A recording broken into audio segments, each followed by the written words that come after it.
Hello, and thank you for coming. Welcome to Writing Gods. My name is Zachary Hendrickson. I work for the Institute for Religion, Culture, and Public Life at Columbia University. Founded in 2008, we support the academic research, teaching, and scholarship of religion, culture, and social difference. So, why are we here at Comic-Con? I was attending a talk a few years ago on the golden age of comics, organized by our very own Karen Green. And while I was there were many standout moments, but one in particular really stuck with me. Denny O'Neil was speaking about his experiences as an editor on the Batman books during the famous Death in the Family storyline. He mentioned how surprised he was that the story was getting major news coverage and how so many people, many of whom weren't even regular comic book readers, were outraged over what had happened. He talked about actually being downtown in New York at this little corner deli when one of the workers recognized his name and they started shouting at him, "Hey, you're the guy who killed Robin!" It was right then that he realized that what he was doing wasn't just kid stuff. As he tells it, in that moment, he began to understand that comic book creators are more than just writers and artists. They're gatekeepers of post-industrial American folklore. That idea has fascinated me ever since. But what's a good story without a hero, right? They're in every culture across all of time. These larger-than-life figures, they help us find meaning in our lives. They help us develop moral sensibilities, and they push and pull with history itself. Their world runs parallel to our own, unlike any other form of media. You pick up a book from the 1960s or the 1980s or early thousands, and it is a reflection of that time with a more or less consistent continuity. But it is also something more. It's a representation of how our world could be better. As an example, I'd like to remind everyone that the famous cover image of Captain America #1, where he's punching Hitler in the jaw, actually was released a good year before the United States ever entered into World War II, and at a time when many Americans were actually against going to war. So, comics have always been places that we go to think about our moral values, whether we're aware of it or not. And every character has some X factor. Not a pun, I promise. Some irreplaceable thing that makes them who they are. We've seen our heroes put through any and every tragedy. They've died and been resurrected. They've changed locations. They've changed costumes. They've changed location again. They've changed sidekicks. But through it all, Batman is Batman, Spider-Man is Spider-Man, and so on with every other hero. And I think that's because they represent something more than just the logos on their chests. They're about real ideas that hold weight in our world. So with this panel, we hope to dig into the role that creators have as bridges between our world and the fictional landscapes of comic books. So how does one represent the world as we know it, while also trying to build a better one on the page? And for those of us who follow these stories week in and week out, what is it about these characters that keeps us coming back? What is it about comics that has kept them relevant all these years? So, without further ado, I'd like to introduce the moderator of this afternoon's panel, Professor Hussein Rashid. He works on representation. He works on representations of Muslims in American popular culture. He teaches a course on religion and popular culture and works as a consultant on questions of religious literacy and cultural competency. He is a contributor to a new anthology called Muslim Superheroes, which looks at Muslims in comics, and most importantly, he thinks Cyclops was right. That's it? Thank you for that introduction, Zach. Zach is a former student of mine as well, which you forgot to mention, which is part of the reason I'm here, because he needed a passing grade. So I want to, first of all, thank the Institute for Religion, Culture, and Public Life for helping organize this panel, our panelists for taking the time out and joining us today, and all of you for joining us here for this next hour. We are going to have a Q&A at the end of the session, so I just want to remind people that we are being recorded, both video and audio, so if that impacts you when you choose to come up. Please keep that in the back of your mind. I'm also gunning for a full-time job at Columbia, so I'm making this academic by wearing a tweed jacket and round flat glasses. So report back to my bosses, please. I want to start by introducing our panelists, starting on my far left. Louise Simonson, who writes comics and books. Yes, please.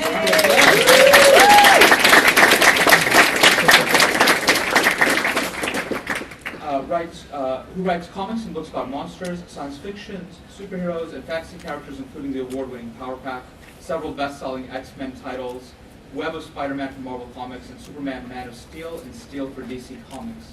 She has also written many books for kids. She is married to comics artist and writer Walter Simonson and lives in the suburbs of New York City.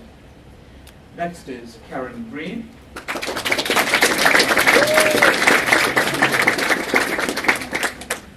Who is the curator for comics and cartoons at Columbia University's Rare Book and Manuscript Library, and the creator of the graphic novels collection in Columbia's Butler Library. She has been an Eisner Awards judge, a Pulitzer Prize juror, a co-producer of the documentary She Makes Comics, and has spoken about comics at universities and Comic-Cons across the country and around the world.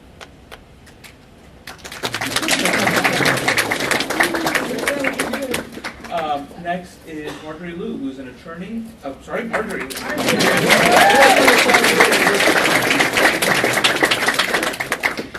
Who is an attorney and New York Times best-selling author of over 17 novels. Her comic book work includes Han Solo, Black Widow, X-23, and Astonishing X-Men, which was nominated for a GLAAD Media Award for its outstanding representation of the LGBT community. Her current project is Hugo Award-winning and Eisner-nominated Monstrous, and recently BAFTA Award-winning Monstrous. Yes, a round of applause for that.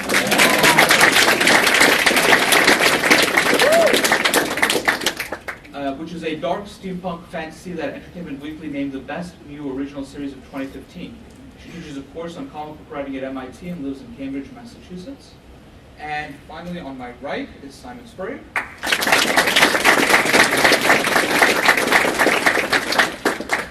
Who is a writer of actual words. His recent work in the comic-y sphere includes Godshaper, Cry Havoc, Suicide Squad, The Power of the Dark Crystal, and the Eisner-nominated science fantasy The Spiral. His latest prose novels are Contract and A Serpent Uncoiled, while his first digital-only project is the absurdist noir novella Unusual Concentrations. Do you still want me to tell people that you tweet? No, that's a good point. No. He doesn't tweet anymore, so don't worry about that. And worries that his proper bio should end with a joke. So the joke is, here's his Twitter handle, he doesn't do it. So with that, I want to ask our panelists a general question to keep in mind as I ask you specific questions. So the general question is, in our panel, is about culture and comics. So the general question is, are comics reflective of culture, or do they attempt to shape culture? And perhaps more specifically, do you attempt to reflect culture, or do you attempt to shape culture with your work in comics? And to get to the specifics, I want to start with Louise. And you've done some amazing work on the X-Men titles, as you've mentioned.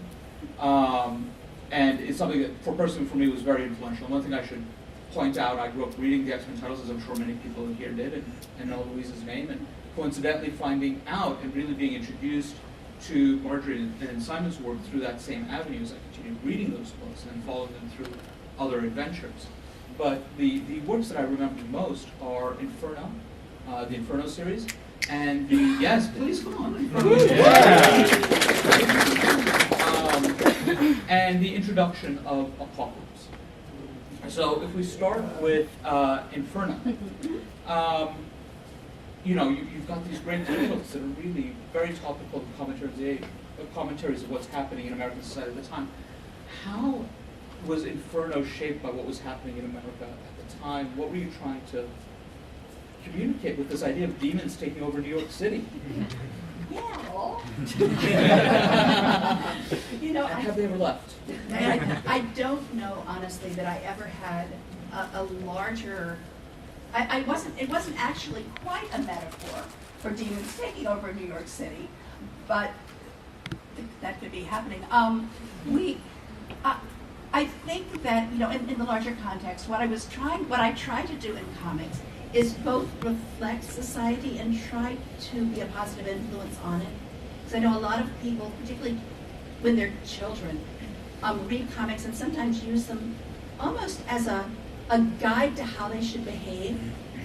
And I do try to have my good guys be good and to act for good motives. And in Inferno, of course, the good guys did try to stop the demons from taking over New York City.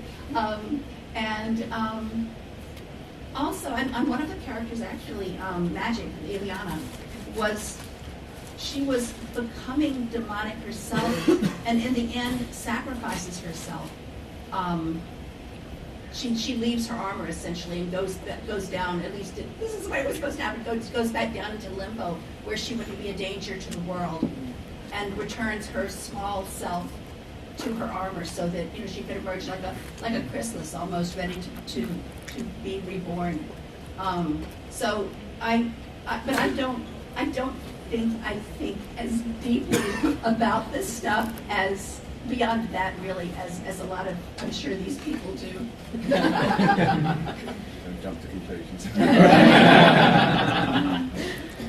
Let me just do a quick follow on about Apocalypse. Okay. Because yes. Apocalypse brings together, and thank you by the way for not making the big villain of X Factor the owl, which I think would have disappointed. That would have, yeah, it didn't work. I don't think it would for anybody. But Apocalypse as this figure that draws on these very biblical themes, but has this really strong dose of social Darwinism woven through, which of course rejects so much of that redemptive quality of at least the Abrahamic traditions. Mm-hmm. How does that work? How did that happen? See, you guys see how deeply he thinks about these things.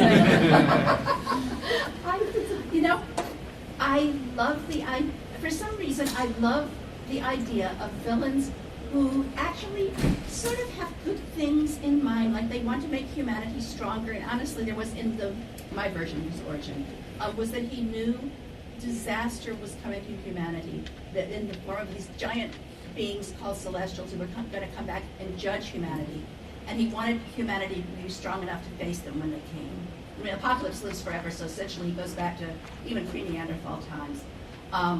So he knows that for his entire existence, he's been working on ways to make humanity stronger. Now, the way he does this, we might not agree with, which is he thinks people should get together and fight each other. And the strong ones will survive and the bad ones get killed off. And then the strong ones produce stronger children who then fight each other. And his idea was that, you kill off the weak and the strong survive, and then eventually we'll be strong enough to face the Celestials. He was trying to eventually end up with mutants like himself. So he's Nietzsche. Yes, he is, very much so. So that was my idea for it. I don't know that it actually, it got lost somewhere along the way, and the movie certainly didn't have that apocalypse. Sorry movie, but it was bad. What would have maybe almost redeemed the movie is when the mutants beat Apocalypse. Apocalypse should go, yes, they're now strong enough to take me. If I can only make them a little stronger, maybe they'll be strong enough to stand up to the Celestials. So really, he's trying to help. He's only trying to make things better. But unfortunately, a lot of people die along the way. These things happen. And maybe if you're an immortal, it doesn't matter to you so much, but it certainly matters to the people who died. So that was my idea of a villain that I thought was really fun, where you could sort of see where he was coming from, but really you don't want to be there when he's knocking over your building. Did that answer that question? Probably not. Okay. That kind of fits with that notion that villains are always the heroes of their own story. Oh yes, that's very important to me. I love it when I don't like the idea of villains thinking, yeah, I'm going to be evil. No. They see themselves as these wonderful beings, and everybody else has it a little wrong. And they're just going to fix the world and make it better. And sometimes making it better means what's good for them is good for the world, they think. So anyway, that was my favorite. One of my favorite kind of villains is the kind that you sort of see where they're coming from, and they almost get there, but no, don't do it. Okay. I guess his sort of secret mutant power is basically tough love, isn't it? That's pretty succinct. think actually well done. It's a great coat. So Karen, Louise talked a little bit about young people looking at comics as guides, as how to behave, particularly superhero comics. Can you talk to us a little bit about comics as moral education, how that's worked or not worked? And I will ask you, at one point you had mentioned to me, and I have it here, I just have to pull it up. How does the moral shaping of people who are reading these comics 20 or 30 years ago impact who they are today? When I first proposed the graphic novels collection at Columbia back in 2005, I needed to get faculty backer, because basically when faculty want something, it happens. And when librarians want something, it happens if faculty want it to happen. And I discovered a professor rejoicing in the name of Dick Bullitt, who's a professor of Middle Eastern history, and he's a massive comics fan. And one of the things that he found especially fascinating about comics was that for quite some time, not so much anymore, thank heavens, but for quite some time, comics were very much kind of geared towards a very specific segment of the audience, adolescent boys, really. We're talking 50s, 60s, early 70s. And he felt that what was significant is that young men would read these comics, it would shape their notion of a moral universe, and then they would grow up and they would become business leaders, statesmen, whatever kind of prominent person you could think of, but their moral universe would have been shaped by reading these comics. And this theory of Dick's was actually validated quite wonderfully when Barack Obama was elected, and we learned that he'd grown up reading Spider-Man and Conan the Barbarian. So I don't know what that says about his moral view, but it's just something to keep in mind. And I think since you and I talked the same, I can't remember if this had happened already, I was actually contacted by the NYPD, by video producers for the NYPD, who were doing a video that just was released on YouTube yesterday. If you search on YouTube for Amador Rivera, you'll see this really quite lovely video about a young man who's a neighborhood communications officer, who's basically kind of like a cross between the old beat cop and a community activist. And he was inspired to become a policeman by reading comics, especially Green Lantern. Green Lantern essentially is a space cop, and he wanted to be a cop, and so he became a cop. And I remember talking with the video producer and pointing out that the Denny O'Neil, Neil Adams run of Green Lantern, Green Arrow, Green Lantern is not perhaps the role model that you want to look up to. If those of you are, of course you're all familiar, but where do I think I am? But as you know, there's this run in the 70s that Denny O'Neil wrote in which Green Arrow is kind of a voice of activism, and Green Lantern is kind of this, I'm only following orders, this is what I'm supposed to do, and there's this kind of clash of the progressive and the quasi-fascist.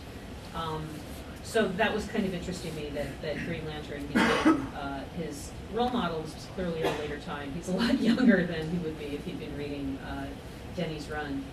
But I think as we look at the superhero world as it's evolved most recently, I think getting back to the question that you asked Weezy about reflection or influence, I look at the darkness that's kind of taken over comics and comic book movies, where you've got a Superman who has no problem with lots of collateral damage, and when I teach my summer course, Comics as Literature, I have to make a decision whether to teach Watchmen or Dark Knight Returns, and I choose Dark Knight Returns not because I necessarily think it's better, because I think we're all living in this world that Frank Miller created,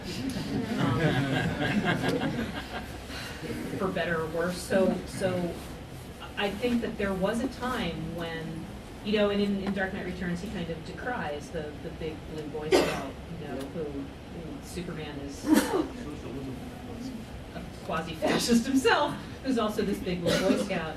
I think there's something kind of heartening. You know, I grew up watching the George Reeves Superman and watching the Adam West Batman, so now you know how old I am. And they were kind of inspiring. I mean, Batman was kind of silly, but there was a purity.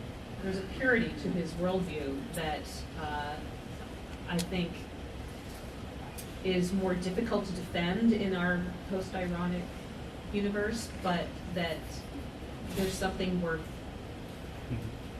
salvaging from that. So I think that comics for a long time had an almost conscious, and especially with the deployment of the Comics Code, very conscious desire to set a moral example, and did for quite some time with the changes that happened as the code deteriorated and as comics got darker.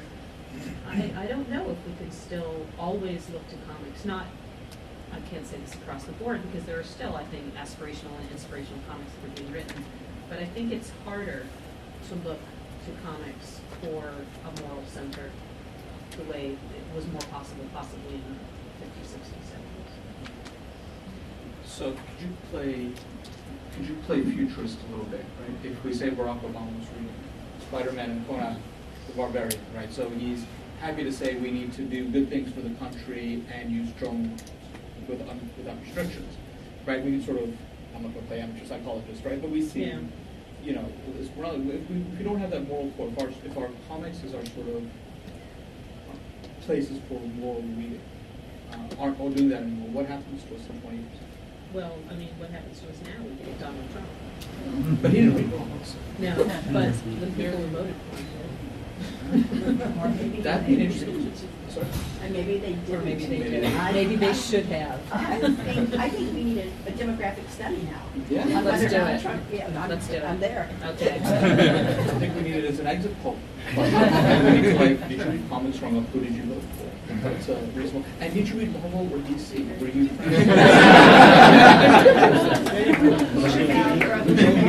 Yeah. And why? And why? That's important. Why is always important. Jumping in, I'm not from here, so I'm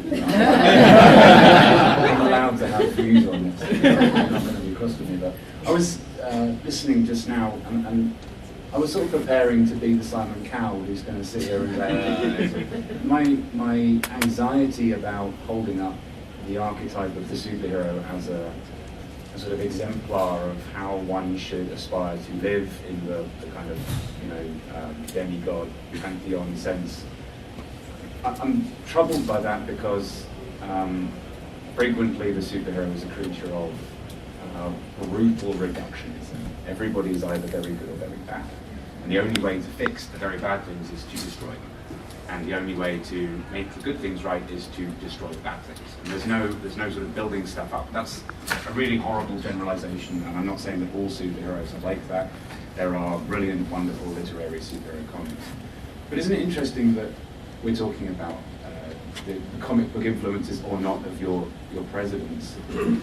Maybe, he said, dangling his balls over the fire, maybe the man Trump is more likely to be a man who sees the world in terms of goodies and baddies than your man Obama.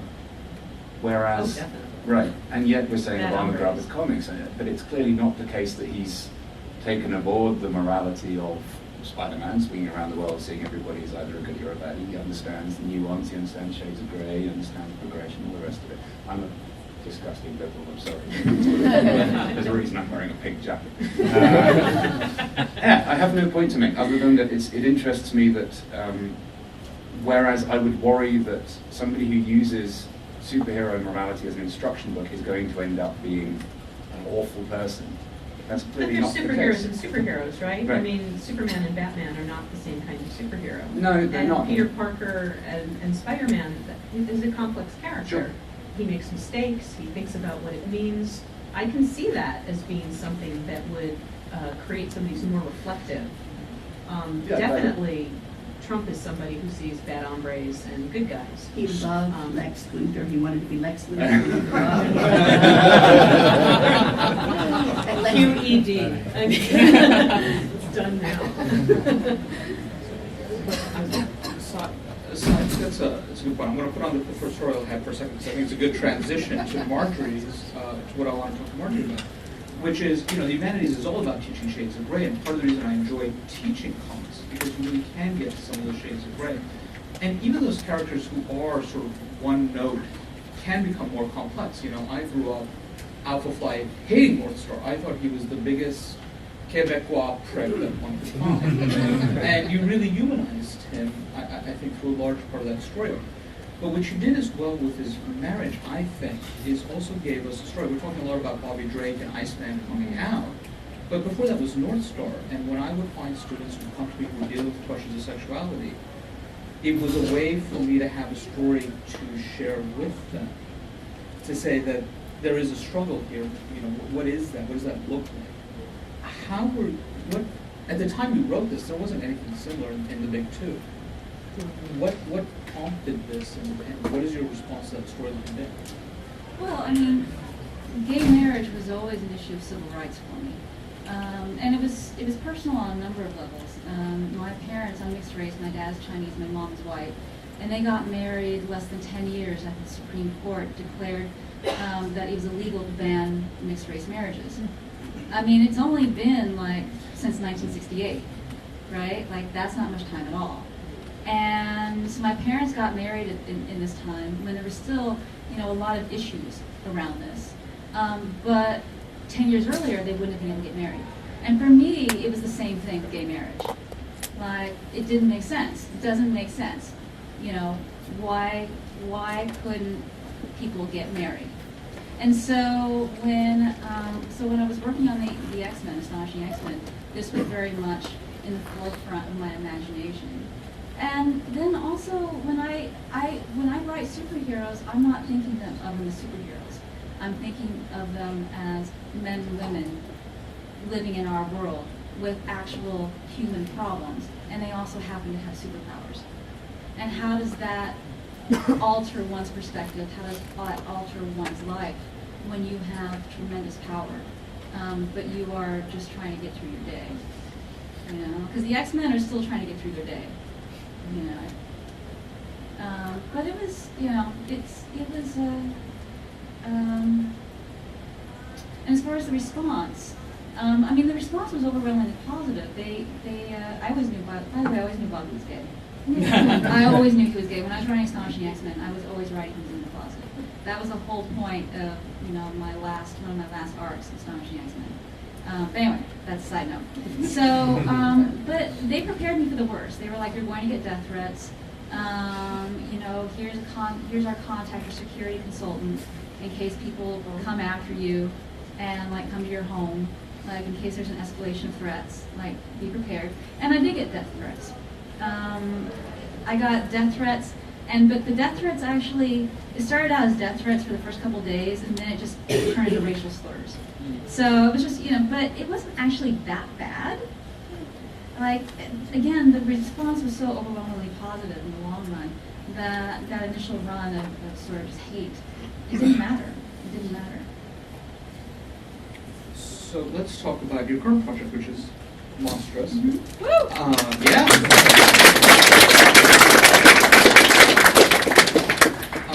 So in the run-up to this panel, I was trying to read a lot of stuff from everybody on this panel to make sure I was up to date with what you were doing. And I was telling Zach, I found Monstrous really engrossing, and I don't want to give away too much. I don't know how many people here have already started reading it or make facile comparisons, but it seems like a continuation of some of the other work that you were doing in terms of world building and some of the complexities of society and individual responsibility and roles in the society that it seemed that you've been working on in earlier stages.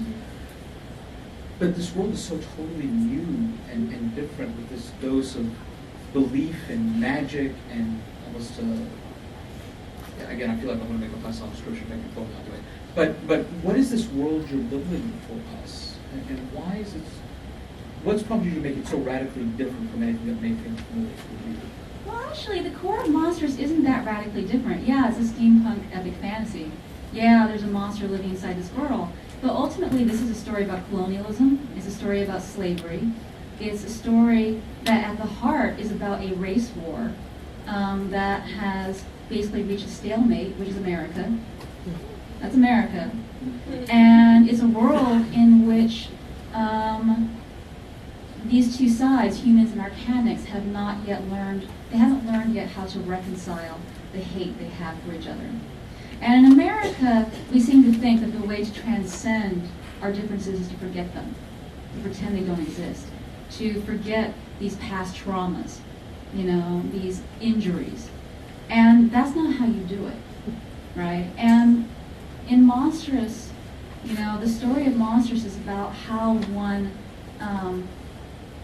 reconciles without forgetting, how one holds the damage they've caused, how one holds their hate and all the trauma that they've inflicted, and yet can come to the table and have a conversation. And so that's Monstrous.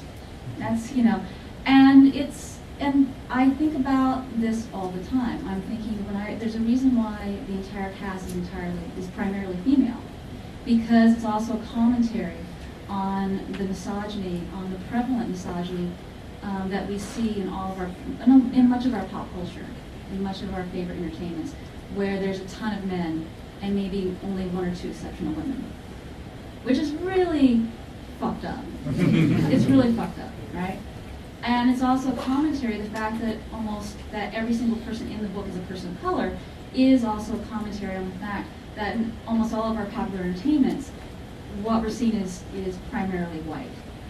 And so when we think about, going back to Trump for a minute, when we think about the rise of Trump, we can talk about comics all we want, but also this is this is a country in which we are surrounded by whiteness, in which we are deformed by whiteness. And so it's really no surprise that we have a Trump. The Trumps are everywhere. It's just this happens to be one who has a lot of money and who, you know, for some people they find him very charismatic because he speaks to this element, you know, that is this element that doesn't want to lose power, right? You know, like it's this talk of we have too many immigrants, right? You know, whites are going to be a minority in like 5 to 10 years. Ooh. You know, but it's like, it's like this whisper campaign of hate that rests upon the shoulders of a country that has not reconciled its past of slavery and colonialism. It's, you know, we're messed up. This is a messed up country. Yeah, it's our original sin. And so, again, I think about all this as I write Monsters.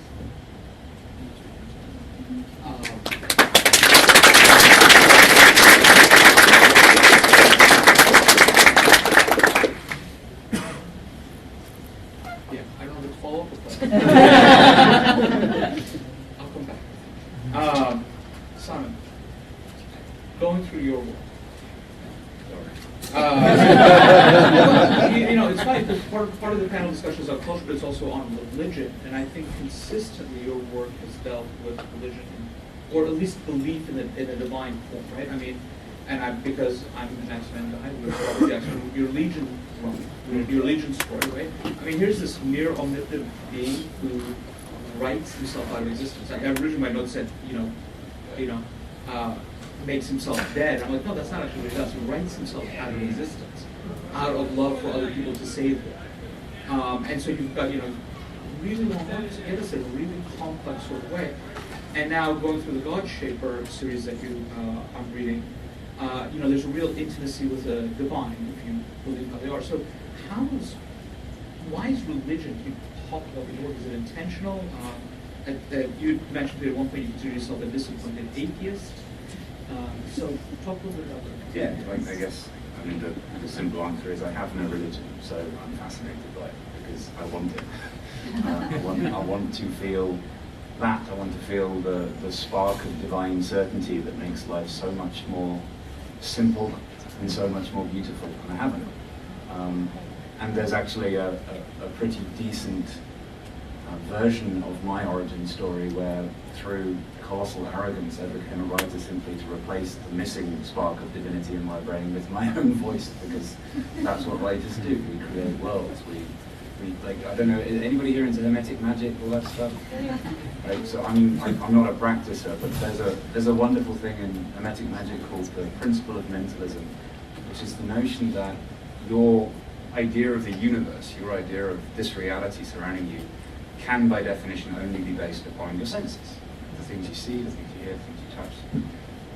It follows that we have absolutely no way of knowing that we are seeing and hearing and sensing the same things as everybody else around us. We might all be experiencing completely different realities.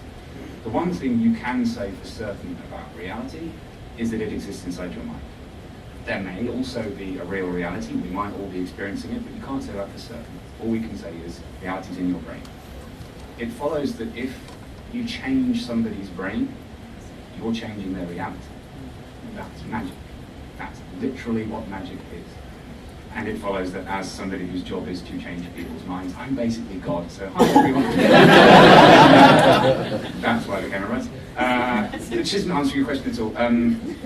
Religion, I mean, there's two things, aren't there? And let's not go down a rabbit hole because it's the deepest rabbit hole there is. But there's a difference between faith and religion. I'm fascinated by both. In the case of Godshaper, it's far more about the idea of God or gods as something that becomes part of your identity. It just occurred to me that that's a really useful metaphor for almost everything that we do.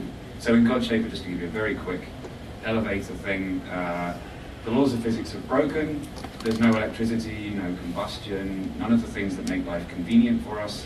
Instead, everybody has their own personal God. And the God is this little sort of Pokemon thing that floats around after you and provides you with light, provides you with electricity. But most importantly, it's your bank account. So if I want to pay you for a good or a service, I pray to your God. And it gets a bit bigger, and mine gets a bit smaller.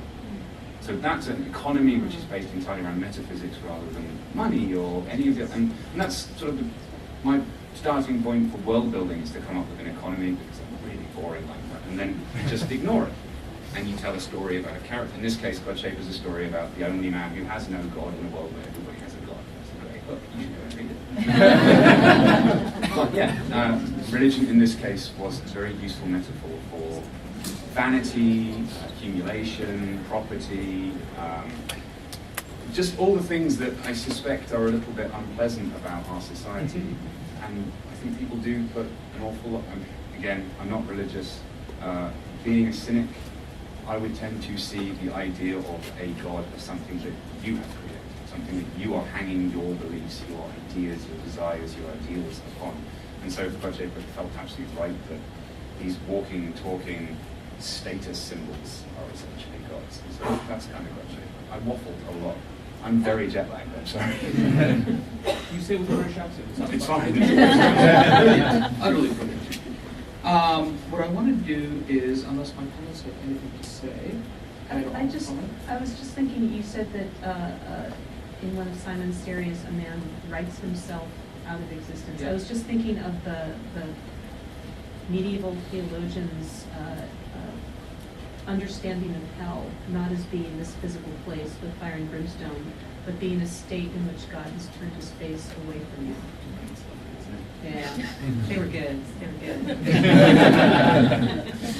I want to start asking you to think about questions. I have one more for our panelists, but we do have an audience microphone on my left over there. I see it. What I want to do, and Margaret, I think this is the question I wanted to ask, and it's really to you and to Louise both. When I think about the worlds, and I think I was inarticulate with what I wanted to say before, the world you're creating. When I think about Inferno or the X-Men, we talk about the X-Men as a metaphor. You know, placing it in a real world helps to control the variables, if you will, and we can construct the metaphors of race or religion. And so is there value, and when I read Monstrous, the world that you've created between the Organics and humans is so different. So when I talk about different, it's so unfamiliar to me, and perhaps because I'm not steeped in the genre as well as steeped in it. But is there value in removing us from the familiar to really think through the issues, or do we think about, if you put it in the real world and think through metaphors, it's more approachable to the reader? Well, I think probably either way works. You know, sometimes some stories work better when you've got a familiar grounding to stand on, like the world outside. And then you throw some magical being or superhero being or whatever it would be into it. It's kind of, it sort of makes the magic more magical sometimes to look around and see a normal sky and then somebody flies through it, and that's magic. However, sometimes it's just plain more interesting to create a world that's very different. That one may make you think more honestly. I loved the metaphor of the personal guides. I thought it was so wonderful. I'm going to walk around with my own little personal guide afterwards, just thinking what it would be like. So yeah, I think it could go either way. It depends on the story you want to tell and the people you want to tell it about. I mean, you guys are right that we're telling stories not specifically about, we're not telling stories about the magical beings, but about beings who have a kind of magic, depending on whatever magic they would have. And it's the humanity or altered humanity sometimes within these beings that I think makes them more interesting. That's what we really relate to, is the interior of the creatures, the beings that we're reading stories about, rather than, the external stuff is window dressing and fun, and a lot of it is symbolic. I mean, comics is a completely symbolic, medium, I guess, I think. So, I don't know, did that answer any question at all? Say something quick.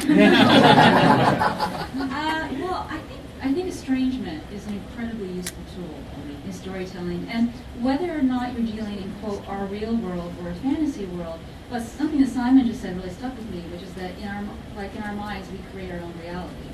And I always tell my students when we go through our world building section that it doesn't matter if they're writing about our world, they still have to do world building. Like if they're writing a story that's set on the MIT campus, they have to assume, well, a lot of people, they're not going to know what MIT is like. They don't know what the campus looks like. They don't know what the culture of MIT is like. They need to treat MIT with the same sort of devotion they would treat a fantasy world when they're building, when they're building this world. The world of James Bond is a fantasy world, right? That's a fantasy world.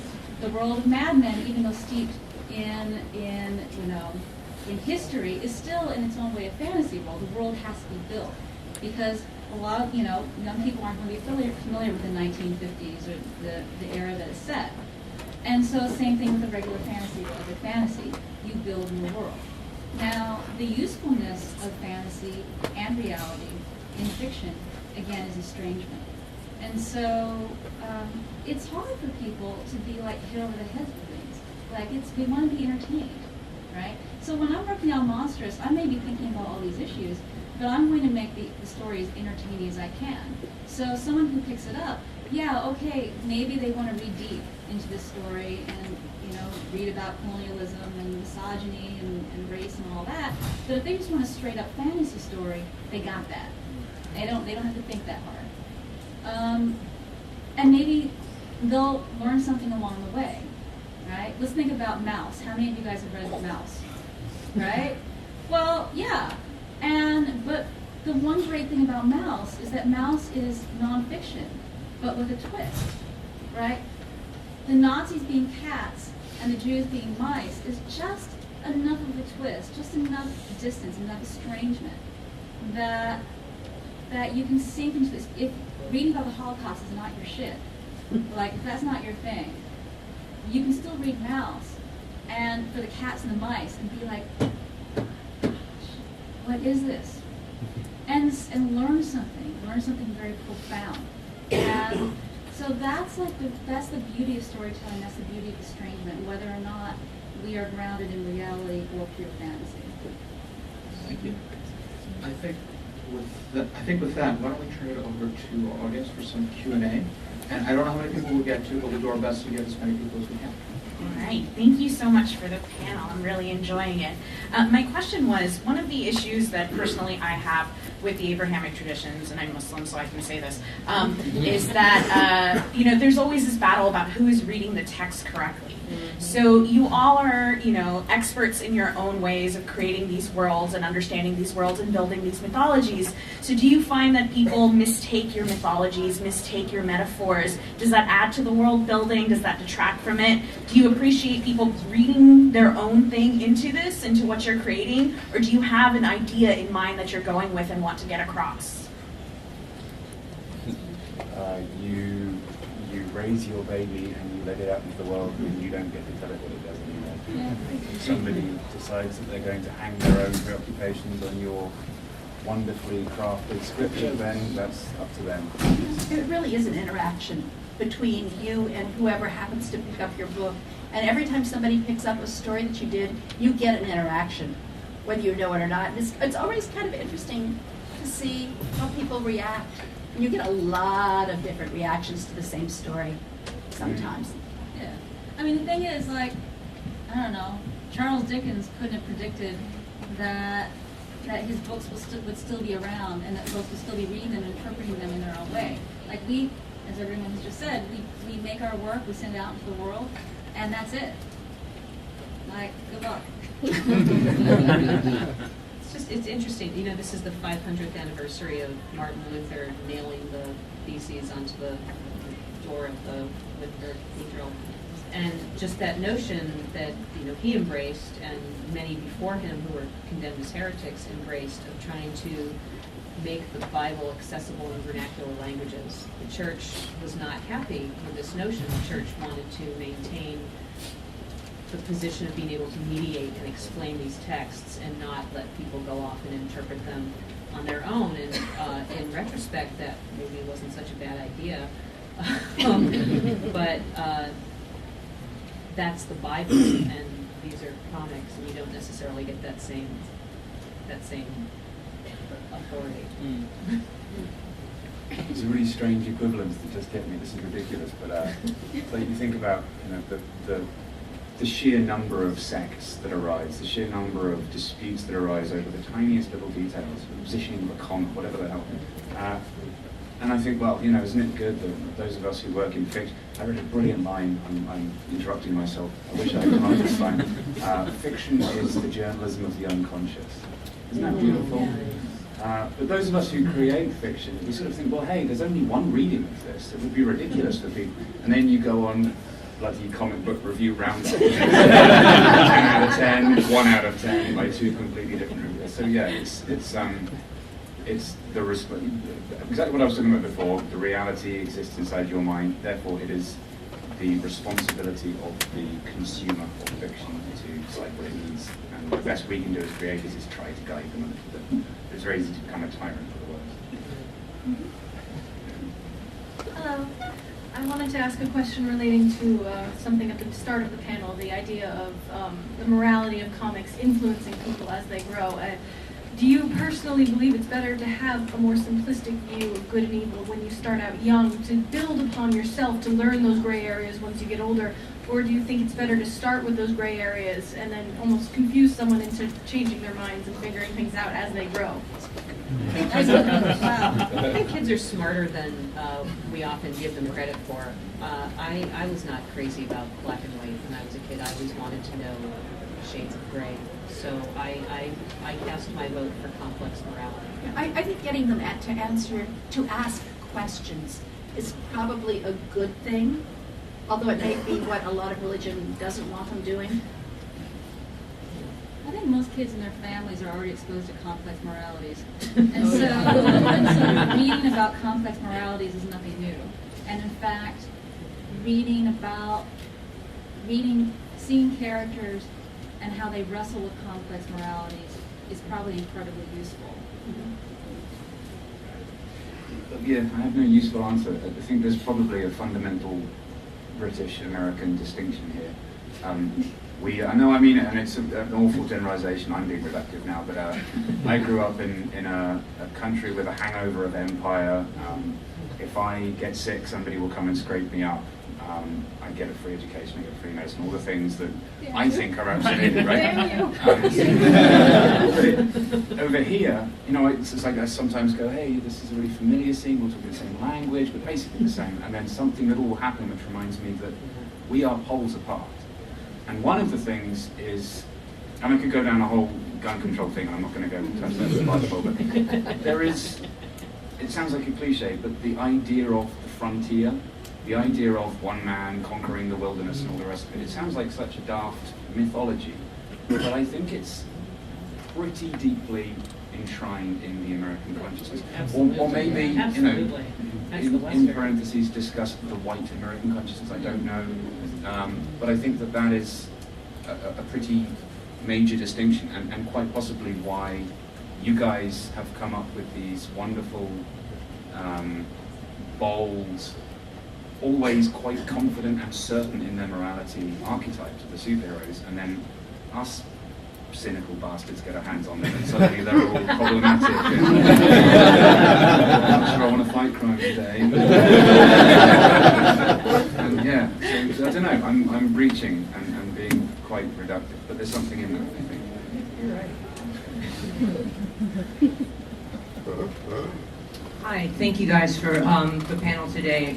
It really is, while I don't agree with all the things that were said today, it certainly spurred me to thought, and it was very thought-provoking, and it's a discussion I'm going to carry out of the room with me later on today. And I wanted to ask why there was no addressing of the female archetype, certainly Wonder Woman, Elvira. This is an empowered female. You know, I've been reading I'm 57 years old. I've been reading comics since the 1960s. I grew up with Elvira, who was empowered, and she, you know, she like overcame her bloodlust. And I grew up with Diana Prince, you know. And there's also a new movie coming out about the creator of Diana Prince, who was actually a male submissive to female dominance. And you know, the goddess Diana is the goddess of the hunt and of wild animals and the creative imagination of lunatics and poets. And why that wasn't addressed, because yes, it may have been mainly addressed to 14-year-old pimpled headgear males.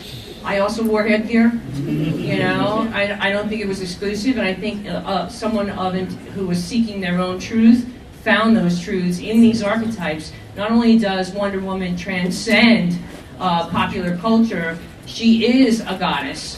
She's based upon a goddess, and also the Amazons. Empowered women who lived without men. So I think there's a whole chunk of this discussion that wasn't even addressed. And right. Certainly Wonder Woman's been around since the 1941.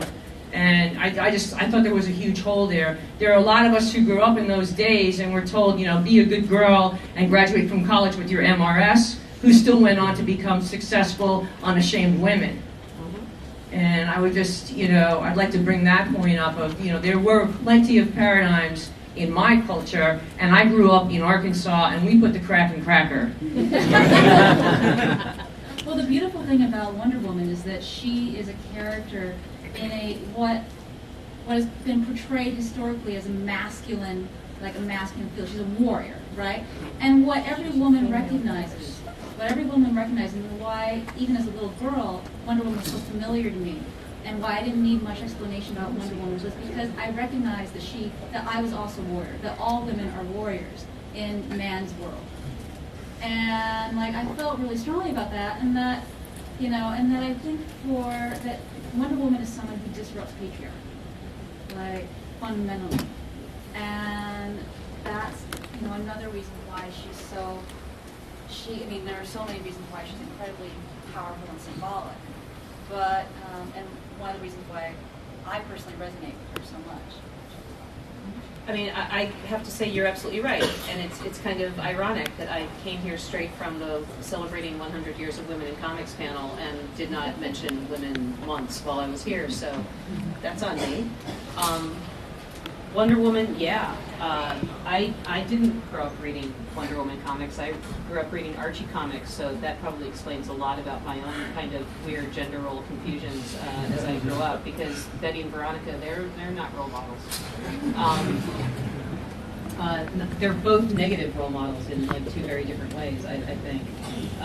So that explains basically my entire high school life.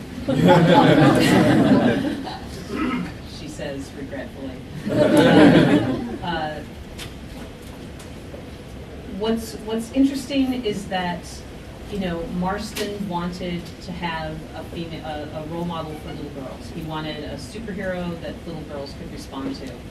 But it was more complicated than that because he also had all these ideas about how women were inherently superior because we had this love factor, because we created life, and he believed a lot of things that are now looked at as kind of essentialism by second and third wave feminism. Hey, it's so she's a complicated figure, and she reflects a lot of the things that that were complicated in his life. But what's so lovely about her is that you don't need to know all of that. You can just, a little girl or a grown woman, or Gloria Steinem could read these comics and see, oh my gosh, there is somebody who is, saying no to the man who wants to marry her, that she won't marry him until, injustice and inequality is banished from the world, which is the greatest kiss-off line in the history of relationships. So, yeah, she is a role model. Regardless of all the baggage that she carries, she's an incredible role model, and she's, I think, had a lot of pushback and backlash because of,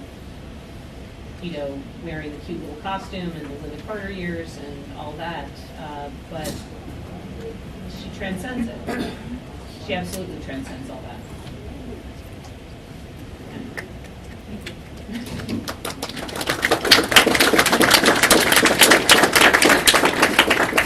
I think we can squeeze in one last question. So sorry for the rest of you, but we'll do it. Cool. Well, first of all, thank you guys for this panel. It's one of my pet subjects, so it was great to see it on the schedule, and with such a great group of speakers. Question I had was, talk some about the kind of role of comics in culture as a moral guide, and that comparing that to mythology or religion. But those two subjects also play a lot of other roles in culture, and I'm curious about what of those other roles you would say comics can also occupy or do also occupy.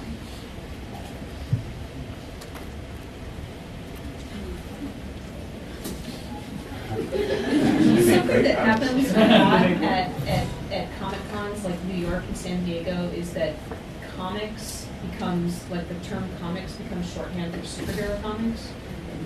And I didn't grow up reading a lot of superhero comics, and comics created a world for me without that dimension.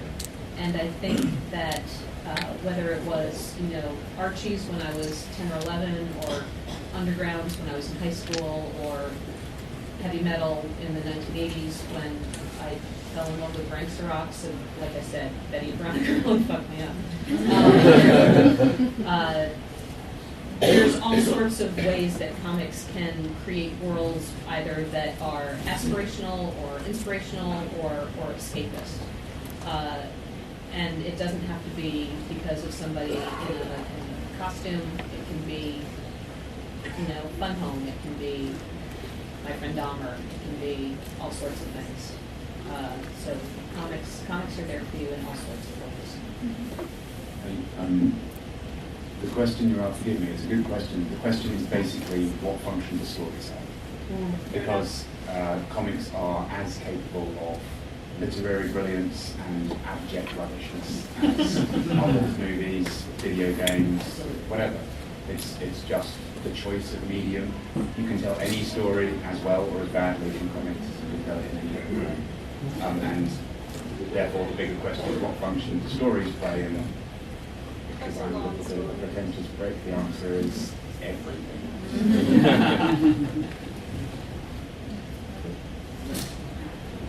With that, please join me in thanking our panelists.